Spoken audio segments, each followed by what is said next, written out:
the easiest course of action is oftentimes the path of least resistance. Now, you don't want to stay on that path, right? Because you'll encounter resistance, and if you have an expectation of something being easy when it becomes hard, you're more likely to quit. So an example of that would be to, like, let's say lose weight, for example. There's a couple of ways that you could do that, right?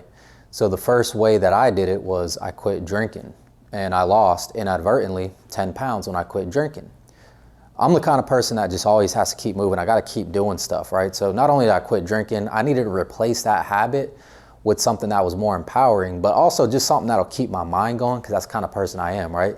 So I started going for walks. Now on those walks, that was my path of least resistance. I knew I wanted to lose weight, but I didn't want to go to the gym just yet, or I didn't want to start slinging around iron, lifting heavy ass weights, stuff like that. I wanted the path of least resistance because I know that it would be easier for me to take that action if it was as simple as putting one foot in front of the other and moving in a forward direction.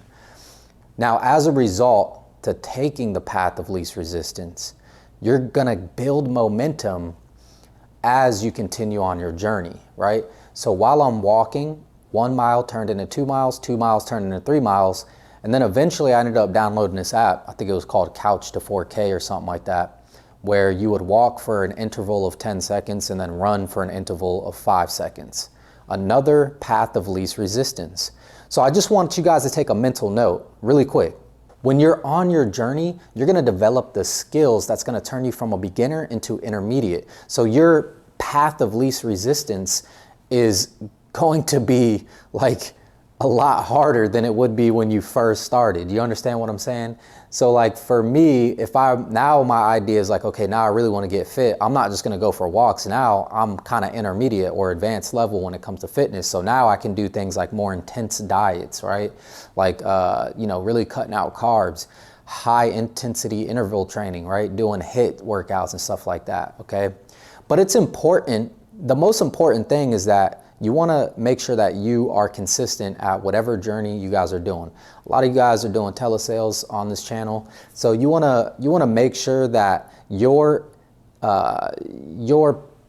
journey that you're on not only has the least amount of resistance, but it's sustainable so that you can continue to be consistent at what you're doing.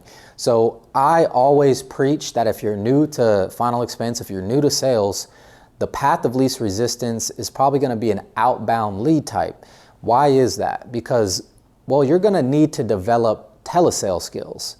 And to do that, you need to master the 4 parts of any script that has ever been made, which is your introduction, your discovery, where you find out the needs analysis and the health questions, the trial close, right? So we got introduction, discovery, trial close, and the close. Now the third one, guys, trial close, this one can be used in all parts of the scripts. And I'm gonna do a master class. I'm probably gonna do a training on the one call close. It's an expansion on the other playlists I have, how to one call close, but I really wanna go and dive deep into tonality. I wanna dive deep into cadence. I wanna dive deep into mirror and matching, right? Some more advanced kind of sales tactics for my agents, but I want you guys to think about what the least path of resistance is for you so that you are able to consciously decide and make a decision, right? Don't get stuck in analysis paralysis. Sometimes it's not even making dials. Sometimes you just need to get your license. At any rate, hey, I'd love to help you guys out. If that's you and you're interested, shoot me a DM, comment. If you're watching this on YouTube, subscribe to the channel, drop a comment. I got you. Until next time, take care.